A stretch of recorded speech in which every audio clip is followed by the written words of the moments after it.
Morning. ಎಲ್ಲರೂ ಸಹ ವಂದನೆಗಳು. Honored to be in this beautiful place. ಒಂದು ಸುಂದರವಾದ ಸ್ಥಳದಲ್ಲಿ ಇರುವಂತದ್ದು ನಿಜವಾಗಿ ಸಹ ಗಂಭೀರವಾದಂತಹ ಒಂದು ಸಂಗತಿ. It's beautiful lectern, this beautiful pulpit. If you would turn with me to Mark chapter 3.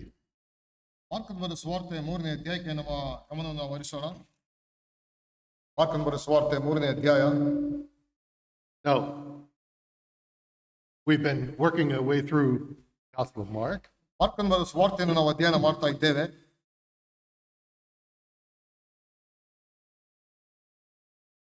And we're in Mark chapter 3. We'll read verses 7 through 12, but just to get a little revision here. ನಾವು ಮಾರ್ಕನ ಬರೆದ ಸುವಾರ್ತೆ 3ನೇ ಅಧ್ಯಾಯ 7ರಿಂದ 12ನೇ ವಚನ ನಾವು ಓದಿಕೊಳ್ಳೋಣ. ಅದರ ಒಂದು ಪುನರಾವರ್ತನೆಗಾಗಿ Mark began his gospel, as you remember, in verse 1, chapter 1, verse 1, saying that Jesus Christ was the Son of God. ಇಲ್ಲಿ ಮಾರ್ಕನು ತನ್ನ ಸುವಾರ್ತೆಯನ್ನು ಪ್ರಾರಂಭ ಮಾಡುವಂತಹ ಸಮಯದಲ್ಲಿ 1ನೇ ಅಧ್ಯಾಯ 1ನೇ ವಚನದಲ್ಲಿ ಆತನು ದೇವಕುಮಾರನು ಎಂಬುದಾಗಿ ಆತನು ಪ್ರಾರಂಭ ಮಾಡುವಂತಹ ಒಂದು ಸಂಗತಿಯನ್ನು ನಾವು ನೋಡ್ತಾ ಬಂದೆವು. And he's been painting this portrait of Jesus. ಅಲ್ಲಿ ಯೇಸು ಕ್ರಿಸ್ತನ ಒಂದು ಚಿತ್ರಪಟವನ್ನು ಆತನು ಬಿಡಿಸುತ್ತಾ, And basically, he comes now to chapter 3, and it's almost like he's pausing. ಇಲ್ಲಿ 3ನೇ ಅಧ್ಯಾಯಕ್ಕೆ ಬಂದಾಗ ಅಲ್ಲಿ ಸ್ವಲ್ಪ ಸಮಯ ಅಲ್ಲಿ ತಟಸ್ಥವಾಗುವಂತಹ ಒಂದು ಸಂಗತಿಯನ್ನು ನಾವು ನೋಡ್ತೇವೆ. We get this where he paints a picture, and now he lets you stand back and look at it, and you determine whether or not you believe that he's the Son of God. ಅಲ್ಲಿ ಆತನು ಇಲ್ಲೇ ತನಕ ಯೇಸು ಕ್ರಿಸ್ತನ ಒಂದು ಚಿತ್ರಪಟವನ್ನು ಆತನು ಚಿತ್ರೀಕರಿಸಿ ಇಲ್ಲಿಗೆ ತಟಸ್ಥವಾಗಿ ಒಂದು ಕ್ಷಣ ದೂರದಲ್ಲಿ ನಿಂತು ಆ ಒಂದು ಚಿತ್ರಪಟವನ್ನು ನೋಡ್ರಿ, ಈಗ ನಿಮಗೆ ಸಾಬೀತಾಗುವಂತದಾಗಿದೆ ಆತನು ದೇವಕುಮಾರನೋ ಇಲ್ಲವೋ ಎಂಬುದಾಗಿ ನೀವು ಪರಿಶೀಲಿಸಿರಿ ಎಂಬುದಾಗಿ ಆತನು ಹೇಳುವಂತಹ ಸಂಗತಿ ನೋಡ್ತೇವೆ. It's almost as if there was a play going on, a drama, and the first act is over. Now there's an intermission, there's a pause, and now the second act is going to begin. ಆ ಒಂದು ನಾಟಕದ ಒಂದು ಚಿತ್ರಣದಲ್ಲಿ ಮೊದಲನೇ ಒಂದು ಘಟನೆ ಅದು ಮುಗಿದಿದೆ, ಈಗ ಮುಂದಿನ ಒಂದು ಘಟನೆಗೆ ಆತನು ತೆಗೆದುಕೊಳ್ಳುವಂತಹ ಒಂದು ಚಿತ್ರಣ ನಾವು ಇಲ್ಲಿ ಓದುತ್ತೇವೆ. So let's just read Mark 3, verses 7 through 12. ಮಾರ್ಕನ ಬರೆದ ಸುವಾರ್ತೆ 3ನೇ ಅಧ್ಯಾಯ 7ರಿಂದ 12ನೇ ವಚನ ನಾವು ಓದಿಕೊಳ್ಳೋಣ. ಯೇಸು ತನ್ನ ಶಿಷ್ಯರ ಕೂಡ ಆ ಸ್ಥಳವನ್ನು ಬಿಟ್ಟು ಸಮುದ್ರದ ಬಳಿಗೆ ಹೋದನು. ಗಲಿಲಾಯದಿಂದ ಬಹು ಜನರು ಆತನ ಹಿಂದೆ ಹೋದರು. ಇದಲ್ಲದೆ ಆತನು ಇಂತಿಂತ ಕೆಲಸಗಳನ್ನು ಮಾಡುತ್ತಾನೆಂದು ಕೇಳಿ ಬಹು ಜನರು ಯೂದಾಯದಿಂದಲೂ ಯೆರೂಸಲೇಮಿನಿಂದಲೂ ಇದೂಮಾಯದಿಂದಲೂ ಯೊರ್ದನ್ ಹೊಳೆಯ ಆಚೆಯಿಂದಲೂ ತೂರ್ ಸೀದೋನ್ ಪಟ್ಟಣಗಳ ಸುತ್ತಲಿನಿಂದಲೂ ಆತನ ಬಳಿಗೆ ಬಂದರು. ಜನರು ಗುಂಪಾಗಿದ್ದರಿಂದ ಮೈ ಮೇಲೆ ಬಿದ್ದು ನೂಕಾರೆಂದು ಆತನು ತನಗೆ ಒಂದು ದೋಣಿಯು ಸಿದ್ಧವಾಗಿರಲಿ ಎಂಬುದಾಗಿ ಶಿಷ್ಯರಿಗೆ ಹೇಳಿದನು. ಯಾಕೆಂದರೆ ಆತನು ಅನೇಕರನ್ನು ಸ್ವಸ್ಥ ಮಾಡಿದ್ದರಿಂದ ರೋಗ ಪೀಡಿತರಾಗಿದ್ದವರೆಲ್ಲರೂ ಆತನನ್ನು ಮುಟ್ಟಬೇಕೆಂದು ಮೇಲೆ ಬೀಳುತ್ತಿದ್ದರು. ಮತ್ತು ದೆವ್ವಗಳು ಆತನನ್ನು ಕಂಡಾಗೆಲ್ಲ ಆತನ ಪಾದಕ್ಕೆ ಬಿದ್ದು ನೀನು ದೇವಕುಮಾರನೆಂದು ಕೂಗುತ್ತಿದ್ದವು. ಆದರೆ ಆತನು ತಾನು ಇಂಥವನೆಂಬುದಾಗಿ ಯಾರಿಗೂ ಪ್ರಕಟಿಸಬಾರದೆಂದು ಅವರಿಗೆ ಬಹು ಖಂಡಿತವಾಗಿ ಹೇಳಿದನು ಎಂಬುವಂತಹದ್ದೇ. So it's as if Mark pauses here. ಇಲ್ಲಿ ಮಾರ್ಕನು ಎಲ್ಲಾ ಚಿತ್ರವನ್ನು ಚಿತ್ರೀಕರಿಸ್ತಾ ಅಲ್ಲಿ ತಟಸ್ಥವಾಗುವಂತಹ ಸಂಗತಿಯನ್ನು ನೋಡ್ತೇವೆ. And then he gives us an illustration of 4 different groups of people. I say people loosely because the last group are demons. They're persons. They're just not human beings. ಅಲ್ಲಿ 4 ರೀತಿಯ ಗುಂಪುಗಳು ಆತನ ಬಳಿಗೆ ಬರುವಂತಹ ಚಿತ್ರಗಳನ್ನು ನೋಡುವಂತರಾಗಿದ್ದೇವೆ. ಅದರಲ್ಲಿ ಕಡೆಯ ಗುಂಪು ದೆವ್ವಗಳು ಎಂಬುದಾಗಿ ನೋಡುವಂತರಾಗಿದ್ದೇವೆ. ಅದು ಮನುಷ್ಯರಿಗೆ ಸೇರ್ಪಡದೇ ಇರುವಂತಹ ಮತ್ತೊಂದು ಗುಂಪಿನ ಅನ್ನೋದು ಆತನ ಚಿತ್ರೀಕರಿಸುವುದನ್ನು ನಾವು ಓದ್ತೇವೆ. So let's just say groups. There are 4 groups that Mark lets us look at and see their response to his portrait of Jesus.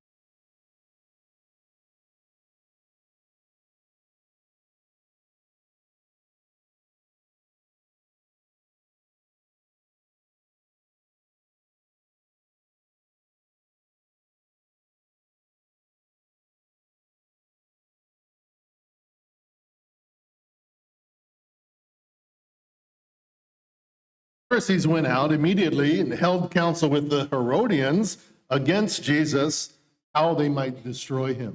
ಫರಿಸಾಯರು ಹೊರಕ್ಕೆ ಹೋಗಿ ಕೂಡಲೇ ಹೆರೋದ್ಯರನ್ನು ಕೂಡಿಕೊಂಡು ಇವನನ್ನು ಯಾವ ಉಪಾಯದಿಂದ ಕೊಲ್ಲೋಣ ಎಂದು ಆತನಿಗೆ ವಿರೋಧವಾಗಿ ಆಲೋಚನೆ ಮಾಡಿಕೊಂಡರು. So this is going to be our first group. ಇದು ಮೊದಲನೆಯ ಒಂದು ಗುಂಪು, The Herodians. ಅಲ್ಲಿ ಹೆರೋದ್ಯರು ಎಂಬುದಾಗಿ ನೋಡ್ತೇವೆ. ಅದು ಮೊದಲನೆಯ ಒಂದು ಗುಂಪು. We know who the Pharisees are, ಫರಿಸಾಯರು ಯಾರು ಎಂಬುದಾಗಿ ಹೇಳಿ ನಮ್ಗೆ ಗೊತ್ತುಂಟು. but we're not so familiar with the Herodians. ಅದು ಹೆರೋದ್ಯರ ಕುರಿತಾಗಿ ನಮ್ಗೆ ಅಷ್ಟು ಪರಿಚಯವಿಲ್ಲ.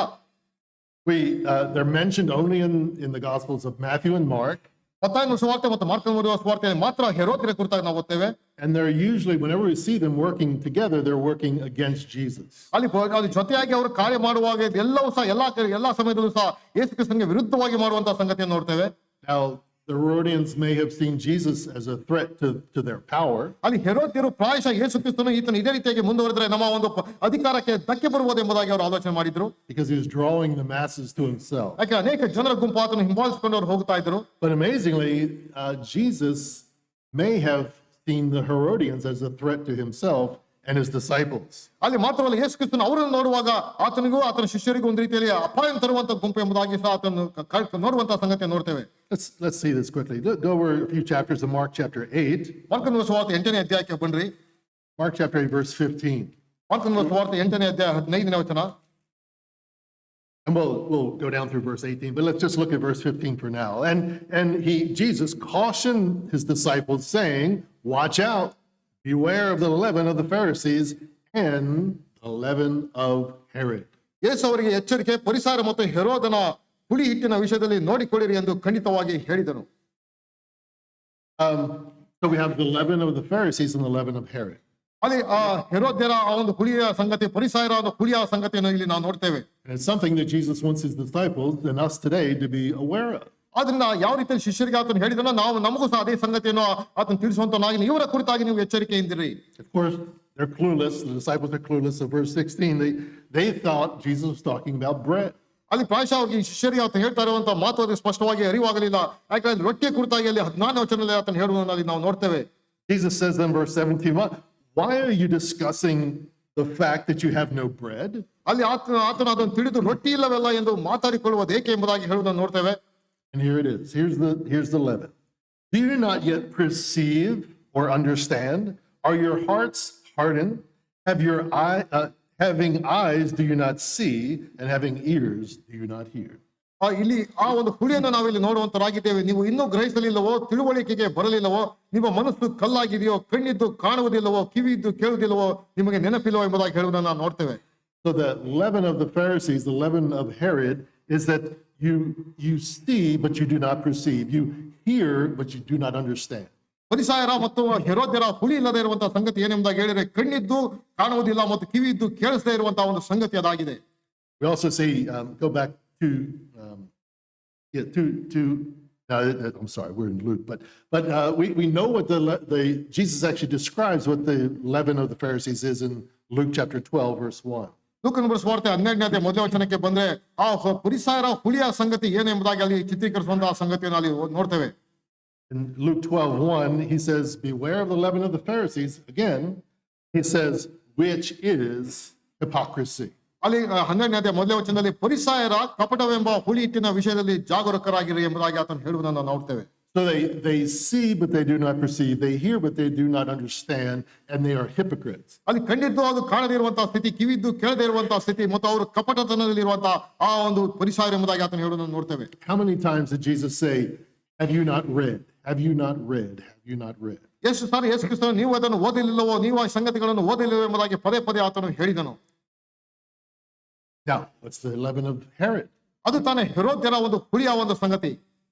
Jesus very specifically says that the leaven of the Pharisees is hypocrisy. ಅಲ್ಲಿ ಪರಿಸಾರ ಆ ಒಂದು ಕಪಟತನ, ಆ ಒಂದು ಹುಳಿಯ ಸಂಗತಿ ಎಂಬುದಾಗಿ ಆತನು ಸ್ಪಷ್ಟವಾಗಿ ಆತನು ಹೇಳಿದನು. But he also mentions this in conjunction with the leaven of Herod, which is seeing and not perceiving, hearing and not understanding. ಆ ಒಂದು ಸಂಗತಿಯನ್ನು ಆತನು ಉಪಯೋಗಿಸಿಕೊಂಡು ಹೆರೋದ್ಯರ ಒಂದು ಹುಳಿಯ ಸಂಗತಿಯು ಸಹ ಅದೇ ರೀತಿಯಾಗಿ ಕಣ್ಣಿದ್ದು ಕಾಣದೇ ಇರುವಂತಹ ಸ್ಥಿತಿ, ಕಿವಿದ್ದು ಕೇಳದೇ ಇರುವಂತಹ ಸ್ಥಿತಿ ಎಂಬುದಾಗಿ ಆತನು ಹೇಳುವುದನ್ನು ಇಲ್ಲಿ ಓದ್ತೇವೆ. Let me give you a very clear example of the leaven of Herod. Look at Mark chapter 8. I'm sorry, Mark chapter 6. We were in Mark 8. Look at Mark. ಮಾರ್ಕನ ಸುವಾರ್ತೆ 6ನೇ ಅಧ್ಯಾಯಕ್ಕೆ ದಯಮಾಡಿ ತಿರುಗಿಸಿರಿ. ಅಲ್ಲಿ ಆ ಹುಳಿಯ ಸಂಗತಿಯನ್ನು ಮತ್ತೆ ಅಲ್ಲಿ ಓದುವಂತರಾಗಿದ್ದೇವೆ.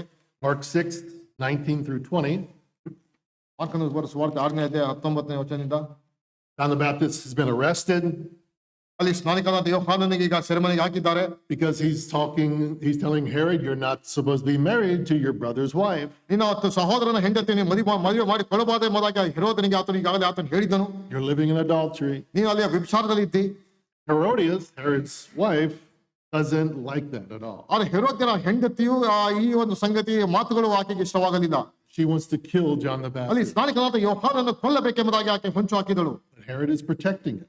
ಆದ್ರೆ ಹೆರೋದಿನ ಆಕೆಗೆ ಸಂರಕ್ಷಿಸುವಂತಹ ಸಂಗತಿಯಲ್ಲಿ ನಾವು ನೋಡ್ತೇವೆ. So that's the context. Now look at verse 19 and 20. ಆ ಒಂದು ಕಾಂಟೆಕ್ಸ್ಟ್ ನಾವು ಇಲ್ಲಿ ನೋಡುವಂತರಾಗಿದ್ದೇವೆ. 6ನೇ ಅಧ್ಯಾಯ ಮಾರ್ಕನ ಸುವಾರ್ತೆ 19 ಮತ್ತು 20ನೇ ವಚನ.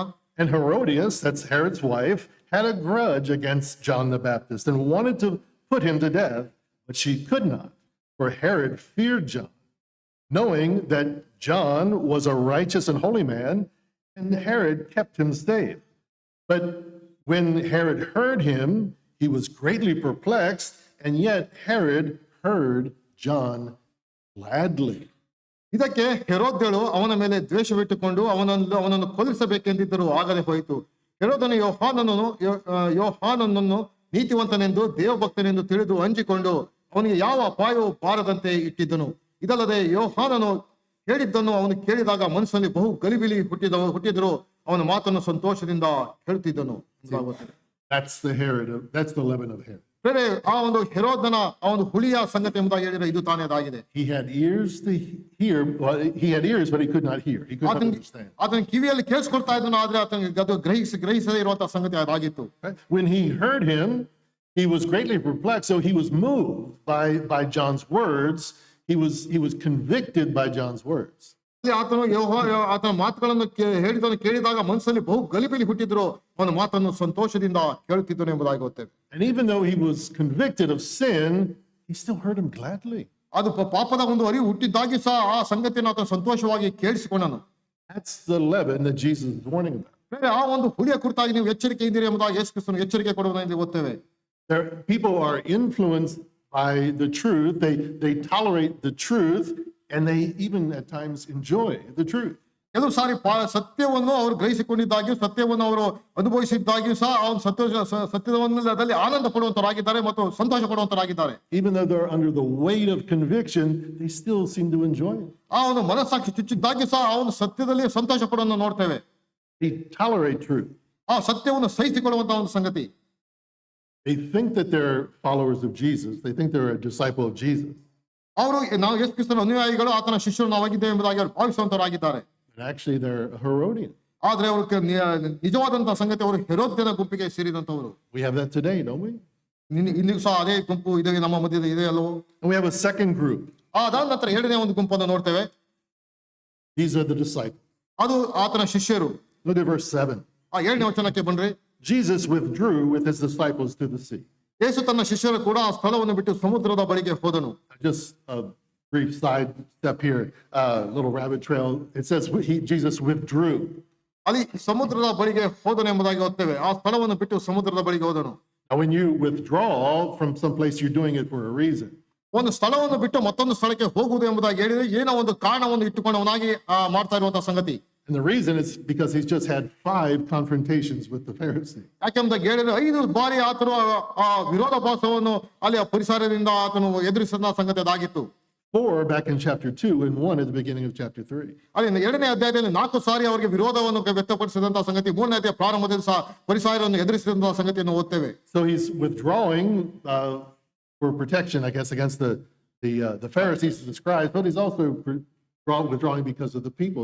The crowd is a massive crowd that's ready to crush him. ಅಲ್ಲಿ ಪರಿಸರದಿಂದ ದೂರ ಕಾದುಕೊಡುವುದಕ್ಕೂ ಅಲ್ಲಿ ಇದ್ದಂತ ಜನರ ಗುಂಪಿನ ಆ ಹೆಚ್ಚಾದಂತ ಜನರ ಗುಂಪು ಆತನ ಬಳಿಗೆ ಬರುತ್ತಾ ಇರುವುದಕ್ಕೂ ಈ ಒಂದು ಕಾರಣವನ್ನು ಆತನು ಆ ಸ್ಥಳವನ್ನು ಬಿಟ್ಟು ಸಮುದ್ರದ ಬಳಿಗೆ ಆತನು ಹೋದನು. He withdraws, but he withdraws with his disciples. ಅದು ತನ್ನ ಶಿಷ್ಯರ ಜೊತೆಯಲ್ಲಿ ಆ ಒಂದು ಸ್ಥಳವನ್ನು ಬಿಟ್ಟು ಹೋದನು ಎಂಬುದಾಗಿ ನಾವು ನೋಡ್ತೇವೆ. And this is that second group. ಇದು ಆ ಒಂದು ಎರಡನೇ ಒಂದು ಗುಂಪು. Who are his disciples? ಅಲ್ಲಿ ಅದು ಆತನ ಯೇಸು ಕ್ರಿಸ್ತನ ಶಿಷ್ಯರ ಒಂದು ಗುಂಪು, ಎರಡನೇ ಒಂದು ಗುಂಪು. We're going to meet 12 of them next time. ಆ ಮುಂದಿನ ವಾರ ಬಾರಿ ನಾವು 12 ಶಿಷ್ಯರನ್ನು ನಾವು ಭೇಟಿ ಮಾಡುವಂತರಾಗಿರೋಣ. But they're just learners. That's what disciple means. They're students, they're learners. ಅವರು ಈಗ ಆತನ ಬಳಿಯಲ್ಲಿ ಕಲಿತಾ ಇರುವಂತಹ ವಿದ್ಯಾರ್ಥಿಗಳು, ಶಿಷ್ಯರು ಅವರಾಗಿದ್ದಾರೆ. And they're nameless. ಅವರು ಯಾವ ರೀತಿಯ ಹೆಸರುಗಳನ್ನು ಕೊಡಲ್ಪಟ್ಟಿಲ್ಲ. All but 12. ಅದು ಆದಾಗ 12 ಜನ ಆಗಿದ್ದಾಗಿ ಸಹ. We know that there are 2 in the book in Acts chapter 1 that are mentioned. ಅಲ್ಲಿ ಅಪೊಸ್ತಲರ ಕೃತ್ಯಗಳಲ್ಲಿ ಒಬ್ಬ ವ್ಯಕ್ತಿಯನ್ನು mention ತೋರಿಸಲ್ಪಟ್ಟಿದೆ. I think Justus and Matthias. ಅಲ್ಲಿ ಮತ್ತಾಯನ ಮತ್ತೆ ಜಸ್ಟಿಸ್ ಎಂಬುದಾಗಿ ನೋಡುವಂತರಾಗಿದ್ದೇವೆ. We know that we know also that secretly there were some of the Pharisees were actually secret disciples as well. ಅದರಲ್ಲಿ ಆ ಒಂದು ಗುಂಪಿನಲ್ಲಿ ಪರಿಸರದಲ್ಲಿ ಕೆಲವರು ಗುಂಪು ಯೇಸು ಕ್ರಿಸ್ತನನ್ನು ಒಂದು ರೀತಿಯಲ್ಲಿ ಸೀಕ್ರೆಟ್ ಆಗಿ ಅವರು ನಂಬಿದಂತ ಹಿಂಬಾಲಿಸಿದಂತ ಒಂದು ಸಂಗತಿ ಅದಾಗಿತ್ತು. But there are many disciples. Jesus sent out 70 or 72 at one time, 2 by 2, to do evangelism. ಆದ್ರೆ ಯೇಸು ಕ್ರಿಸ್ತನು ಅನೇಕ ಶಿಷ್ಯರು ಇದ್ದಾಗಿ ಸಹ ಅದರಲ್ಲಿ 72 ಮಂದಿಯನ್ನು ಇಬ್ಬಿಬ್ಬರಾಗಿ ಅಲ್ಲಿ ಸುವಾರ್ಥ ದೇವರಾಜ್ಯದ ಪ್ರಸಾರಣಕ್ಕೋಸ್ಕರವಾಗಿ ಕಳಿಸಿದಂತಹ ಸಂಗತಿಯನ್ನು ನಾವು ನೋಡ್ತೇವೆ. And we know that some of these are faithful, some are not faithful. ಅದರಲ್ಲಿ ಕೆಲವರು ನಂಬಿಗಸ್ತರಾಗಿದ್ದರು, ಇನ್ನು ಕೆಲವರು ಅಪನಂಬಿಗಸ್ತರಾಗಿದ್ದರು. Then John chapter 6, it says many of his disciples withdrew from him and never came back again. ಯೋಹಾನ ಬರೆದ 6ನೇ ಅಧ್ಯಾಯಕ್ಕೆ ಬಂದಾಗ ಅವರಿದ್ದಂತಹ ಅನೇಕರು ಆತನನ್ನು ಬಿಟ್ಟು ಹೋದರು, ಅವರು ಹಿಂತಿರುಗಿ ಬರಲಿಲ್ಲ ಎಂಬುದಾಗಿ ಓದ್ತೇವೆ. But the true disciples were there. They were truly saved. They were truly washed. ಆದರೆ ನಿಜವಾದಂತಹ ಶಿಷ್ಯರು ಆತನಿಂದ ತೊಳೆಯಲ್ಪಟ್ಟಂತವರು ಆತನ ಬಳಿಯಲ್ಲಿ ಅವರು ಉಳಿಕೊಂಡರು ಎಂಬುದಾಗಿ ನಾವು ಅಲ್ಲಿ ಓದ್ತೇವೆ. We have a third group. ಈಗ ಅದಾದ ನಂತರ ಮೂರನೇ ಒಂದು ಗುಂಪನ್ನು ಓದ್ತೇವೆ. This is the great crowd. ಅದು ಬಹುಸಂಖ್ಯೆಯಲ್ಲಿ ಇದ್ದಂತಹ ಜನರ ಗುಂಪು. Look at verse 7. 7ನೇ ವಚನ. So he withdraws to the sea with his disciples, and a great crowd followed from Galilee and Judea. ಗಲಿಲಾಯದಿಂದ ಬಹು ಜನರು ಆತನ ಹಿಂದೆ ಹೋದರು. Now this is a massive crowd. You have the gospel writers saying that there were multitudes, there were many. ಅಲ್ಲಿ ಬಹು ಸಂಖ್ಯೆಯಲ್ಲಿ ಜನರು ಸೇರಿ ಬಂದರು, ಹೆಚ್ಚಾದ ಬಹು ಜನರು ಎಂಬುದಾಗಿ ಇಲ್ಲಿ ಓದ್ತೇವೆ. But here Mark uses the word a great crowd. It was a massive crowd. ಅಲ್ಲಿ ದೊಡ್ಡದಾದಂತಹ ಗುಂಪು, ಬಹು ಜನರ ಒಂದು ಗುಂಪು ಎಂಬುದಾಗಿ ಮಾರ್ಕ್ ಅಂತ ಸುವಾರ್ತೆಯಲ್ಲಿ ಚಿತ್ರೀಕರಿಸುತ್ತಾನೆ. It says they were from Galilee and Judea. ಅಲ್ಲಿ ಗಲಿಲಾಯದಿಂದ, ಯುದಾಯದ ಪ್ರಾಂತ್ಯದ ಗಲಿಲಾಯದಿಂದ ಬಂದಂತವರು. Verse 8, we see that they're from Jerusalem, Idumea. They were from Jordan and from Tyre and Sidon. ಅವರು ಯುದಾಯದಿಂದಲೂ, ಯೆರೂಸಲೇಮಿನಿಂದಲೂ, ಇದುಮೇದಿಂದಲೂ, ಯೋರ್ದಾನ್ ಹೊಳೆಯ ಆಚೆಯಿಂದಲೂ, ತೂರ್ ಸೀದೋನ್ ಪಟ್ಟಣಗಳಿಂದಲೂ, ಸುತ್ತಲಿಂದಲೂ ಬಂದಂತಹ ಜನರು ಅವರಾಗಿದ್ದರು. They weren't from Jordan. They were from beyond the Jordan. Jordan is a modern day country. Ali- They were from beyond the Jordan. ಅಲ್ಲಿ ಯೋರ್ದಾನ್ ಎಂಬುದಾಗಿ ಹೇಳಿ ಈಗಿನ ನವೀನ ಕಾಲದಲ್ಲಿ ಇರುವಂತಹ ಒಂದು ದೇಶ, ಅದಕ್ಕಿಂತಲೂ ಆಚೆಯಿಂದ ಬಂದಂತಹ ಜನರ ಗುಂಪು ಅದಾಗಿತ್ತು. So they were in two large areas where Jesus had done ministry in Galilee and also in Judea. ಮತ್ತು ಗಲಿಲಾಯ ಮತ್ತು ಯೂದಾಯ ಪ್ರಾಂತ್ಯದಲ್ಲಿ ಬಹುತೇಕವಾದಂತಹ ಯೇಸು ಕ್ರಿಸ್ತನ ತನ್ನ ಸ್ವಾರ್ಥ ಕಾರ್ಯವನ್ನು ಆತನು ಅಲ್ಲಿ ಮಾಡಿದ್ದನು. Remember, Jesus was even baptizing with his disciples were baptizing in the area of Judea. ಅಲ್ಲಿ ಯೂದಾಯದ ಪ್ರಾಂತ್ಯದಲ್ಲಿ ಯೇಸು ಕ್ರಿಸ್ತನ ಮಾತ್ರವಲ್ಲ, ಆತನ ಶಿಷ್ಯರು ಅಲ್ಲಿ ದೀಕ್ಷಾ ಸ್ನಾನ ಮಾಡ್ತಾ ಇದ್ದಂತಹ ಸಂಗತಿಯಲ್ಲಿ ಓದ್ತೇವೆ. We had learned that in our study of the Gospel of John. ಅಲ್ಲಿ ಯೋಹಾನ ಬರೆದ ಸುವಾರ್ತೆಯನ್ನು ಅಧ್ಯಯನ ಮಾಡುವಂತಹ ಸಮಯದಲ್ಲಿ ಅದರ ಕುರಿತಾಗಿ ನಾವು ವಿವರವಾಗಿ ಓದಿದ್ದೇವೆ. But they're also from Jerusalem, we see. ಯೆರೂಸಲೇಮಿನ ಪ್ರಾಂತ್ಯದಿಂದಲೂ ಅಲ್ಲಿ ಜನರು ಸೇರಿ ಬಂದಿದ್ದರು. Idumea, that's Edom. These were the people, the Edomites. ಅಲ್ಲಿ ಎದೋಮಿನ ಸಂತತಿಯಿಂದ ಬಂದಂತವರು ಎಂಬುದಾಗಿ ನೋಡ್ತೇವೆ. Esau's descendants. ಅಲ್ಲಿ ಏಸಾವನ ಒಂದು ಸಂತತಿಯಿಂದ ಬಂದಂತವರು ಇದೋಮಿಯರು ಎಂಬುದಾಗಿ ಕರೀತಾರೆ. Herod was an Edomite, Edomian. ಹೆರೋದನು ಎಂಬುದಾಗಿ ಹೇಳುವಾಗ ಆತನು ಇದೋಮಿನ ಒಂದು ಗುಂಪಿಗೆ ಸೇರಲ್ಪಟ್ಟವನು ಹೆರೋದನು. And he married a Jewess, so therefore he could be the king. ಅಲ್ಲಿ ಅದು ಹೆರೋದನು ಒಬ್ಬ ಯಹೂದ್ಯ ಸ್ತ್ರೀಯನ್ನು ಮದುವೆ ಆದನು, ಯಾಕೆಂಬುದಾಗಿ ಹೇಳಿ ತಾನು ಅರಸನಾಗಬಹುದು ಎಂಬ ಆ ಒಂದು ದೃಷ್ಟಿಕೋನದಿಂದ. So they come from the southeast. ದಕ್ಷಿಣ ಪಶ್ಚಿಮದ ಆ ಒಂದು ಪ್ರಾಂತ್ಯದಿಂದ ಅವರು ಬಂದಂತವರು. They're coming from the east, from across the Jordan. ಅಲ್ಲಿ ಯೋರ್ದನಿನ ಆಚೆ ಪೂರ್ವ ಭಾಗದಿಂದ ಕೆಲವರು ಗುಂಪು ಬಂದಂತದ್ದು ಆಗಿತ್ತು. In that Perea area where the baptisms were happening. ಅಲ್ಲಿ ದೀಕ್ಷಾ ಸ್ನಾನ ನಡೀತಿದ್ದಂತಹ ಆ ಒಂದು ಪ್ರಾಂತ್ಯದ ಆ ಒಂದು ಸ್ಥಳದಿಂದ ಬಂದಂತಹ ಜನರ ಒಂದು ಗುಂಪು. That was ruled by another Herod Antipas, actually. ಅಲ್ಲಿ ಹೆರೋದ ಆಂಟಿಪಸ್ ಅನ್ನ ಕುರಿತಾಗಿ ಸಹ ನಾವು ಓದುತ್ತೇವೆ. ಮತ್ತೊಬ್ಬ ಹೆರೋದ್ಯನು. We have them from Tyre and Sidon, so that's to the north and west. ಮತ್ತು ತೀರ್ ಸಿದೋನ್ ಎಂಬ ಉತ್ತರ ಭಾಗದ ಒಂದು ಪಶ್ಚಿಮಕ್ಕೆ ಇರುವಂತಹ ಒಂದು ಪ್ರದೇಶ. Predominantly Gentile area. ಪ್ರಾಯಶಃ ಅದು ಎಲ್ಲರೂ ಅನ್ಯ ಜನಾಂಗದವರು ಇರುವಂತಹ ಒಂದು ಸ್ಥಳ. And from this you can see that Jesus is really opening up. I mean, there are many people coming from Gentile areas coming to see Jesus. ಇದರ ಮುಖಾಂತರವಾಗಿ ಯೇಸು ಕ್ರಿಸ್ತನು ತನ್ನ ಬಾಗಿಲನ್ನು ತೆರೆದ ದೆಸೆಯಿಂದ ಅನೇಕ ಅನ್ಯ ಜನಾಂಗದ ಗುಂಪಿನವರು ಅಲ್ಲಿ ಆತನ ಬಳಿಗೆ ಬರುವಂತಹ ಒಂದು ಚಿತ್ರಣವನ್ನು ನಾವಿಲ್ಲಿ ಓದುತ್ತೇವೆ. Look at verse 8. 8ನೇ ವಚನ. We've already seen a great crowd was there by the sea, but look, we see it again. And when the great crowd heard all that he was doing, they came to him. ಗಲಿಲಾಯದಿಂದ ಬಹು ಜನರು ಆತನ ಹಿಂದೆ ಹೋದರು. ಇದಲ್ಲದೆ ಆತನು ಇಂತಿಂತ ಕೆಲಸಗಳನ್ನು ಮಾಡುತ್ತಾನೆ ಎಂದು ಕೇಳಿ ಬಹು ಜನರು ಯೂದಾಯದಿಂದಲೂ, ಯೆರೂಸಲೇಮಿನಿಂದಲೂ, ಇದುಮನಿಂದಲೂ ಬಂದರು ಎಂಬುದಾಗಿ ಗೊತ್ತೇವೆ. I want you to see how that phrase is, right? When the great crowd heard what he was doing. ಇದಲ್ಲದೆ ಇಂತಿಂತ ಕೆಲಸಗಳನ್ನು ಮಾಡುತ್ತಾನೆಂದು ಕೇಳಿ ಬಹು ಜನರು ಅಲ್ಲಿ ಬರಲಿಕ್ಕೆ ಪ್ರಾರಂಭಿಸಿದರು.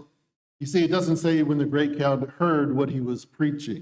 ಅಲ್ಲಿ ಆತನು ಹೇಳಿದಂತ ಬೋಧನೆ, ಉಪದೇಶ ಮಾಡಿದಂತಹ ಸಂಗತಿಯನ್ನು ಕೇಳಿ ಬಹು ಜನರು ಗುಂಪು ಬಂದಿತ್ತು ಎಂಬುದಾಗಿ ಅಲ್ಲಿ ಬರೆಯಲ್ಪಟ್ಟಿಲ್ಲ. When the great crowd heard what he was teaching and his doctrine. No, when they saw what he was doing, they came to him. ಆದರೆ ಆತನು ಇಂತಿಂತ ಉಪದೇಶಗಳನ್ನು ಮಾಡ್ತಾ ಇದ್ದಾನೆ ಎಂಬ ಸಂಗತಿಯನ್ನು ಕೇಳಿ ಬಹು ಜನರು ಗುಂಪಾಗಿ ಬರಲಿಲ್ಲ. ಆದ್ರೆ ಆತನು ಇಂತಿಂತ ಕೆಲಸಗಳನ್ನು ಮಾಡ್ತಾ ಇದ್ದಾನೆ ಎಂಬ ಸುದ್ದಿಯನ್ನು ಕೇಳಿ ಅಲ್ಲಿ ಬಹು ಜನರು ಗುಂಪು ಬರಲಿಕ್ಕೆ ಪ್ರಾರಂಭಿಸಿದ್ರು. I wish it would have said when the great crowd heard what he was teaching, they flocked to him. ಅಲ್ಲಿ ಇನ್ನು ಕೆಲವು ಬಾರಿಯಲ್ಲಿ ಆತನು ಹೇಳಿದಂತ ಉಪದೇಶ ಕೇಳಿದಂತ ಸಗೆಲ್ಲ ಆತನು ಜನ ಗುಂಪು ಕೇಳಿಸ್ಕೊಳ್ಳಿಕ್ಕಾಗಿ ಬಂದಿದ್ರು. They weren't really concerned about what he was teaching. ಆದ್ರೆ ಆತನು ಅಲ್ಲಿ ಬಂದಂತ ಗುಂಪು ಆತನು ಏನು ಉಪದೇಶ ಮಾಡ್ತಾ ಇದ್ದಾನೆ ಅದು ಪ್ರಾಮುಖ್ಯವಾಗಿರಲಿಲ್ಲ. Their desire was for healing. ಆದ್ರೆ ಅವರ ಒಂದು ಆಶಯ ಒಂದು ಗುರಿ ಏನೆಂಬುದಾಗಿ ಹೇಳಿದ್ರೆ ಸ್ವಸ್ಥತೆ ಹೊಂದುವಂತಹದ್ದು. healing for their bodies and not for their souls. ಆದ್ರೆ ತಮ್ಮ ಒಂದು ಶರೀರದ ಸ್ವಸ್ಥತೆಯನ್ನು ಅದು ಪ್ರಾಮುಖ್ಯವಾಗಿತ್ತು ವಿನ ಆತ್ಮದ ಒಂದು ಸ್ವಸ್ಥತೆ ಅವರಿಗೆ ಬೇಕಾಗಿರಲಿಲ್ಲ. We see that in Luke chapter 17. Just quickly look at that. ಲೂಕನ ಸುವಾರ್ತೆ 17ನೇ ಅಧ್ಯಾಯದಲ್ಲಿ ಅದರ ಕುರಿತಾಗಿ ನಾವು ಓದ್ತೇವೆ. We won't read it, but you see the story there. It's the 10 lepers, the 10 lepers who cry out to Jesus. ಲೂಕನ ಸುವಾರ್ತೆ 17ನೇ ಅಧ್ಯಾಯದಲ್ಲಿ 10 ಮಂದಿ ಕುಷ್ಠ ರೋಗಿಗಳು ಯೇಸು ಕ್ರಿಸ್ತನಿಗೆ ಕೂಗಿ ಸ್ವಸ್ಥ ಮಾಡಿ ಎಂಬುದಾಗಿ ಕೇಳಿದನ್ನು ನೋಡ್ತೇವೆ. And you can read that later. It's verses 11 through 19. 11ರಿಂದ 19 ಲೂಕನ ಸುವಾರ್ತೆ 17ನೇ ಅಧ್ಯಾಯದಲ್ಲಿ ಅದರ ಕುರಿತಾಗಿ ಓದ್ತೇವೆ. And we have 10 lepers that were cleansed. ಅಲ್ಲಿ 10 ಜನ ಕುಷ್ಠ ರೋಗಿಗಳು ಸ್ವಸ್ಥತೆ ಹೊಂದಿದಂತಹ ಚಿತ್ರಣವನ್ನು ಅಲ್ಲಿ ಓದ್ತೇವೆ. He said, go show yourself to the priest. ನೀವು ನಿಮ್ಮ ದೇಹವನ್ನು ಹೋಗಿ ಅಲ್ಲಿ ನಿಮ್ಮ ಶರೀರವನ್ನು ಅಲ್ಲಿ ಯಾಜಕರಿಗೆ ತೋರಿಸಿರಿ. And as they obeyed, as they walked in faith, as they went to the priest, they were cleansed. ಅಲ್ಲಿ ಅವರು ನಂಬಿಕೆಯಿಂದ ಅಲ್ಲಿ ಯಾಜಕರ ಬಳಿಗೆ ಹೋಗುತ್ತಿರುವಾಗಲೇ ಮಾರ್ಗದಲ್ಲಿ ಅವರಿಗೆ ಸ್ವಸ್ಥವಾಯಿತು ಎಂಬುದಾಗಿ ಅಲ್ಲಿ ಓದ್ತೇವೆ. And one came back. ಆದ್ರೆ ಅದರಲ್ಲಿ ಒಬ್ಬ ವ್ಯಕ್ತಿ ಮಾತ್ರ ಆತನ ಹಿಂತಿರುಗಿ ಬಂದನು. And one said, thank you. ಆ ಒಬ್ಬನು ಬಂದು ಕರ್ತನೇ ನಿನಗೆ ವಂದನೆ ಎಂಬುದಾಗಿ ಕೃತಜ್ಞತೆಯನ್ನು ಸಲ್ಲಿಸಿದನು. And one bowed before Jesus and worshipped him. ಅಲ್ಲಿ ಅದರಲ್ಲಿ ಒಬ್ಬ ಗುಂಪು ಮಾತ್ರ ಆತನಿಗೆ ಅಡ್ಡಬಿದ್ದು ಆತನ ಆರಾಧಿಸಿದನು. And Jesus says, weren't there 10? ಆದ್ರೆ ಅಲ್ಲಿ 10 ಮಂದಿ ಅಲ್ಲಿ ಸ್ವಸ್ಥವಾದಂತವರು. Where are the other 9? ಆದ್ರೆ ಉಳಿದ 9 ಜನರು ಎಲ್ಲಿ? They got what they needed and they just left. ಅವರಿಗೆ ತಮಗೆ ಬೇಕಾದದ್ದು ಸಿಕ್ಕಿದ ಮೇಲೆ ಅವರು ಆತನನ್ನು ಮರೆತು ಬಿಟ್ಟರು. And Jesus says this one is a foreigner, he's a Samaritan, he's a Gentile. ಆದ್ರೆ ಈ ಒಬ್ಬ ಅನ್ಯನು ಆತನ ಸಮಾರ್ಯನು ಆತನ ಒಬ್ಬನು ಈತನು ಬಂದಿದ್ದಾನೆ. And there were 10 cleansed, but there was one saved. ಆದ್ರೆ 10 ಮಂದಿ ಶುದ್ಧರಾದರಲ್ಲವೇ ಅದರಲ್ಲಿ ಒಬ್ಬನು ಮಾತ್ರ ರಕ್ಷಣೆ ಹೊಂದಿದನು. He said, your faith has made you whole. He was saved that day. ನಿನ್ನ ನಂಬಿಕೆ ನಿನ್ನ ಸ್ವಸ್ಥ ಮಾಡಿದೆ. ಆ ಒಂದು ದಿನದಲ್ಲಿ ಅವನ ನಂಬಿಕೆ ಅದನ್ನು ಸ್ವಸ್ಥತೆಗೆ ಅದು ನಡೆಸಿತು. There were 2 different words being used in the Greek, one for cleansing and one for salvation. ಒಂದು ಶುದ್ಧತೆಗೂ ಮತ್ತು ರಕ್ಷಣೆಗೂ ಅಲ್ಲಿ 2 ವಿಧವಾದಂತಹ ಗ್ರೀಕ್ ಪದ ಪ್ರಯೋಗಗಳು ಉಪಯೋಗಿಸಲ್ಪಟ್ಟಿವೆ. Once the crowd got what they wanted, they left. ಒಂದು ಸಾರಿ ತಮಗೆ ಅಪೇಕ್ಷೆ ಮಾಡಿದಂತಹ ಸಂಗತಿ ಸಿಕ್ಕಿದ ಮೇಲೆ ಅವರು ಆತನ ಬಿಟ್ಟು ಹೊರಟು ಹೋದರು. So this was not a crowd of disciples. ಆದ್ರೆ ಇಲ್ಲಿದ್ದಂತಹ ಗುಂಪು ಶಿಷ್ಯರ ಒಂದು ಗುಂಪದಲ್ಲ. They never were truly disciples. ಅದು ನಿಜವಾದಂತಹ ಶಿಷ್ಯರು ಅವರ ಆದಂತಹ ಗುಂಪದಲ್ಲ. They got what they wanted. ಅವರಿಗೆ ಬೇಕಾದದ್ದು ಸಿಕ್ಕಿತು. They were happy with the crumbs. They weren't looking for the true bread. ಆದ್ರೆ ಸಿಕ್ಕಿದಂತಹ ಒಂದು ಕಿರೀಟಿಗಳಿಗೆ ಸಂತೋಷವಾಯಿತು. ಆದ್ರೆ ನಿಜವಾದಂತಹ ರೊಟ್ಟಿ ಅವರಿಗೆ ಬೇಕಾಗಿರಲಿಲ್ಲ. Now let's look a little bit more at the crowd. Verse 9. ಆ ಒಂದು ಬಹುಜನರ ಗುಂಪಾಗಿ 9ನೇ ವಚನದಲ್ಲಿ ಮತ್ತೆ ಓದುವಂತವರಾಗಿದ್ದೇವೆ. And Jesus told his disciples to have a boat ready for him because of the crowd, lest they crush him. ಜನರು ಗುಂಪಾಗಿದ್ದರಿಂದ ಮೈ ಮೇಲೆ ಬಿದ್ದು ನೂಕಾರೆಂದು ಆತನು ತನಗೆ ಒಂದು ದೋಣಿಯನ್ನು ಸಿದ್ಧವಾಗಿರಲಿ ಎಂಬುದಾಗಿ ಶಿಷ್ಯರಿಗೆ ಹೇಳಿದನು. I want you to pay attention to that, lest they crush him. ಅದೇ ಅವರು ನನ್ನನ್ನು ನೂಕಾರೆಂದು ಎಂಬಂತಹ ಒಂದು ಪದ ಪ್ರಯೋಗವನ್ನು ಗಮನಿಸಿರಿ. That's a proper translation because it was a crushing crowd. ಒಂದು ರೀತಿಯಲ್ಲಿ ಮೈ ಮೇಲೆ ಬಿದ್ದು ನೂಕುವಂತಹ ಒಂದು ರೀತಿಯಲ್ಲಿ ಜನರು ಅದಾಗಿದ್ದರು. Your crowds are not good. ಆ ಒಂದು ಒಳ್ಳೆ ರೀತಿಯಲ್ಲಿ ನಡೆದುಕೊಳ್ಳುವಂತಹ ಗುಂಪದಲ್ಲ. I do not like crowds. I worked in a prison, a maximum security prison. ಪ್ರಿಯ ಸಹೋದರರು, ತಾವು ಇದ್ದಂತ ಅಮೆರಿಕದಲ್ಲಿ ಇದ್ದಂತಹ ಸಮಯದಲ್ಲಿ ಅಲ್ಲಿ ಪ್ರಿಸನ್ ನಲ್ಲಿ ಅವರು ಕೆಲಸ ಮಾಡಿದ್ದಾರೆ, ಸೆರೆಮನೆಯಲ್ಲಿ. We had 1,250 inmates. 1,250. 1250 ಸೆರೆಯಲ್ಲಿದ್ದಂತ ಸೆರೆಮನೆಯಲ್ಲಿ ಇದ್ದರು ಜನ ಕೈದಿಗಳು. In the States we say 1,250. Here you say 1,250. So but my office was inside the jail. ಪ್ರಿಯ ಸಹೋದರ, ಒಂದು ಆಫೀಸ್ ಅವರು ಜೈಲಿನ ಸೆರೆಮನೆ ಒಳಗಡೆ ಅದಿತ್ತು. So I had to walk through the population of inmates in order to get to my office. ಅಲ್ಲಿ ಪ್ರಿಯ ಸಹೋದರರು ತಮ್ಮ ಆಫೀಸ್ಗೆ ಹೋಗುವುದಕ್ಕೋಸ್ಕರವಾಗಿ ಅಲ್ಲಿ ಇದ್ದಂತ ಕೈದಿಗಳನ್ನು ದಾಟಿ ಅವರು ಆಫೀಸ್ಗೆ ಹೋಗಬೇಕಾಗಿತ್ತು. But they usually keep the gates locked here and there, so you don't have too many inmates to worry about. ಅಲ್ಲಿ ಅದಕ್ಕೆ ಗೊತ್ತಾಗ್ತಿದ್ದು ಪ್ರಮೇಯ ಇಲ್ಲ ಏನೆಂಬುದಾಗಿ ಹೇಳಿದ್ರೆ ಪ್ರತಿಯೊಬ್ಬ ಸೆರೆಮನೆಯಲ್ಲಿರುವಂತಹ ಕೈದಿಗಳಿಗೂ ಸಹ ಅವ್ರಿಗೆ ಗೇಟ್ ಬೀಗ ಹಾಕಿ ಭದ್ರತೆಯಲ್ಲಿ ಅವರು ಇಡುವಂತರಾಗಿದ್ದಾರೆ. But once in a while I would come out of my office not thinking. It was around lunchtime, and they had just released all the back dormitories to come to the dining hall for lunch. ಆದ್ರೆ ಮಧ್ಯಾಹ್ನ ಸಮಯದಲ್ಲಿ ಪ್ರಿಯ ಸಹೋದರ ಆಫೀಸಿಂದ ಬರುವಂತಹ ಸಮಯದಲ್ಲಿ ಅಲ್ಲಿನ ಎಲ್ಲ ಬಾಗಿಲುಗಳನ್ನು ತೆರೆದು ಆ ಒಂದು ಡಾರ್ಮೆಟರಿಯಲ್ಲಿ ಆ ಒಂದು ಮಧ್ಯಾಹ್ನದ ಊಟಕ್ಕೋಸ್ಕರವಾಗಿ ಎಲ್ಲರನ್ನು ಬಿಡುಗಡೆ ಮಾಡಿರ್ತಾರೆ. And I would walk out on the tier and I would see 350 inmates. ಅಲ್ಲಿ ನಾವು ಹೊರಗಡೆ ಬಂದಂತ ಸಮಯದಲ್ಲಿ ಸುಮಾರು 350 ಜನ ಕೈದಿಗಳಲ್ಲಿ ಅಲ್ಲಿ ಮುಂದೆ ಕಾಣಿಸುವಂತವರಾಗಿದ್ದಾರೆ. And the gate now just got locked behind me. ಆದ್ರೆ ನನ್ನ ಹಿಂದಿರುವಂತ ಗೇಟ್ ಈಗ ಅದು ಮುಚ್ಚಲ್ಪಟ್ಟಿದೆ. So I'm locked on a tier between 2 gates with 350 inmates. ಈಗ ನಾನು ಆ ಒಂದು ಮುಂದೆ ಇರುವಂತ ಗೇಟ್, ಹಿಂದೆ ಇರುವಂತ ಗೇಟ್, ಅದರ ಮಧ್ಯದಲ್ಲಿ ಎಲ್ಲರೂ ಸಹ ಬೀಗ ಹಾಕಿದೆ ಮತ್ತು ಅದರ ಮಧ್ಯದಲ್ಲಿ 350 ಕೈದಿಗಳ ಜೊತೆಲಿ ಈಗ ನಾನು ಅಲ್ಲಿ ಇದ್ದೇನೆ. And it's just me. ನಾನು ಮಾತ್ರ ಕೈದಿಗಳ ಮಧ್ಯದಲ್ಲಿ. And I don't want to look scared, right? I don't want to go back and knock on the gate. Please let me back in. ನಾನು ಭಯಪಟ್ಟು ಅಯ್ಯೋ ನಾನು ಬಾಗಿಲನ್ನು ತೆಗೆದು ನಾನು ಹೊರಗಡೆ ಬರ್ತೇನೆ ಎಂಬುದಾಗಿ ಹೇಳುವಂತದ್ದಲ್ಲ.